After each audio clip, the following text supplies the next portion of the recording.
বাংলাদেশের সামগ্রিক উন্নয়ন পরিকল্পনা আরো বেশি বিকেন্দ্রায়িত হওয়া দরকার। আমি যদি এবার একটু ক্লাইমেট চেঞ্জের দিকে জায়গায়, আপনারা অনেকেই এসেছিলেন আমাদের ক্লাইমেট চেঞ্জের উদ্যোগটির ভিতরে, যেটি সচরাচর যে কথাটি আমরা বলতে চাই যে সরকারের, পূর্ববর্তী সরকারের সময় পর্যন্ত আসলে জলবায়ু পরিবর্তন আসলে মূল ভূমিকা, মূল কাঠামোর ভিতরে তাদের আসলে ছিল না। এবং সে কারণে যেটা দেখা যায় যে তারা এখনো অবকাঠামো উন্নয়ন বা কর্মসংস্থানকে যেভাবে গুরুত্ব দেয়, কিন্তু পরিবেশ বান্ধব এক ধরনের উন্নয়ন সেটি এখনো তাদের মাথার ভিতরে, সাধারণ মানুষের ভিতরে এটি এখনো গুরুত্ব পায় না। আমরা ইতিমধ্যে যেটা শুনেছি যে এই সরকার এসেই স্থানীয় সরকারের যে প্রতিষ্ঠানগুলো, যে সিটি কর্পোরেশনের প্রশাসকদেরকে তারা নাকি প্ল্যান নিতে বলেছেন এবং তারা গ্রিন ট্রান্সফরমেশনের জন্য এবং গ্রিন গ্রোথের জন্য তারা উদ্যোগ নেওয়ার জন্য বলেছেন সিটি কর্পোরেশনগুলোকে। আমরা এটাকে ইতিবাচক বা সাধুবাদ জানাই। এটা শুধুমাত্র সিটি কর্পোরেশন না, এটা আমরা মনে করি যে এটা ইউনিয়ন পরিষদ, মিউনিসিপ্যালিটি বা অন্যান্য যে প্রতিষ্ঠানগুলো রয়েছে, পৌরসভা, তাদের পর্যায়ে এই উদ্যোগগুলো হতে পারে।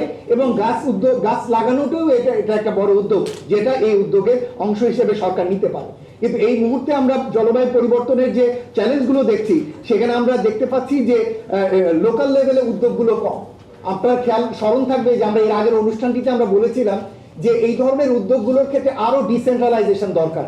এবং আপনাদেরকে আগে এখনই একটা কথা বলে রাখি, এই আজকের এই সামগ্রিক উপস্থাপনার একটা বড় জায়গা হলো আমরা মনে করি যে এই ঢাকা কেন্দ্রিক সেন্ট্রালাইজড ওয়েতে বাংলাদেশের সামগ্রিকভাবে উন্নয়ন সম্ভব না। আমরা মনে করি বাংলাদেশের সামগ্রিক উন্নয়ন পরিকল্পনা আরো বেশি বিকেন্দ্রায়িত হওয়া দরকার।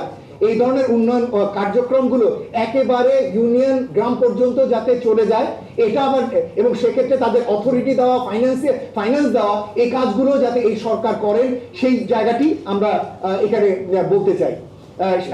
সেটি আমরা এখানে তুলে, ফলে এই ক্ষেত্রে ক্লাইমেট চেঞ্জের ক্ষেত্রেও আমরা মনে করি যে গ্রিন সোসাইটি করা এবং কমিউনিটিকে, লোকাল কমিউনিটিকে ব্যবহার করা এবং সোশ্যাল ইকুইটি নিশ্চিত করা, এগুলো কখনোই করা যাবে না যদি এটা ঢাকা থেকে সচিব বা ঢাকা থেকে ডিপার্টমেন্ট যদি সেখানে লিড করে। এটাকে অবশ্যই করতে হবে পৌরসভার চেয়ারম্যান মহোদয়কে, পৌরসভার উপজেলা চেয়ারম্যান মহোদয়কে, অথবা করতে হবে হচ্ছে ইউনিয়ন পরিষদের চেয়ারম্যান বা মেম্বারদেরকে দিয়ে এই কাজটি করাতে হবে। এই কাজে তাদেরকে আগামীতে দক্ষ করাটি অনেক বেশি গুরুত্বপূর্ণ বলে আমরা মনে করি। বিএনপি কিন্তু ক্লাইমেট চেঞ্জের ক্ষেত্রে অনেক কিছু বলেছে। আপনারা, আমি অনুরোধ করবো এই জায়গাগুলো বিএনপিকে আগামী দিনে আপনারা নজরদারির ভিতরে রাখবেন। তার ভিতরে রয়েছে ব্লু ইকোনমির কথা তারা বলেছে, প্লাস্টিক এবং কেমিক্যাল পলিউশন কন্ট্রোলের কথা তারা বলেছে, রিভার রেস্টোরেশনের কথা তারা বলেছে, অ্যাফরেস্টেশন এবং গ্রিন ইনফ্রাস্ট্রাকচারের কথা তারা বলেছে, এনার্জি সেক্টর রিফর্মের কথা তারা বলেছে, ওয়েস্ট টু এনার্জির কথা তারা বলেছে, এনার্জি ইফিসিয়েন্সি এবং স্মার্ট গ্রিডের কথা তারা বলেছে, এবং কার্বন মার্কেটের কথা তারা বলেছে, এবং ক্লাইমেট রেজিলিয়েন্ট এগ্রিকালচারের কথা তারা বলেছে। এই জায়গাগুলো অবশ্যই ইতিবাচক, এবং এই জায়গাগুলোতে তারা কাজ করছেন কিনা, এটা এককভাবে কোনো মন্ত্রণালয়ের না, মনে রাখবেন। এখানে দেখবেন এটা এককভাবে কোনো মন্ত্রণালয় কেন্দ্রিক না। এই কাজগুলো কিন্তু ব্যাপকভাবে সমস্ত মন্ত্রণালয়গুলোর এখানে যুক্ত হবার প্রয়োজন আছে বলে আমরা মনে করি, এবং সেইভাবে তার কাজ করার দরকার আছে বলে আমরা মনে করি। এবং সে কারণে আমরা মনে করি যে লোকাল গভর্নমেন্ট ইনস্টিটিউশনগুলোকে স্ট্রেংথেন করা, তাদেরকে আরো অথরিটি দেওয়া, তাদেরকে লোকাল লেভেল রেভিনিউ জেনারেশনের সুযোগ করা এবং সেগুলোকে ব্যবহার করার সুযোগ দেওয়া, এবং আরো বেশি ফাইন্যান্স করা লোকাল গভর্নমেন্ট মিনিস্ট্রির মাধ্যমে, এটি অনেক বেশি গুরুত্বপূর্ণ দিক বলে আমরা মনে করি।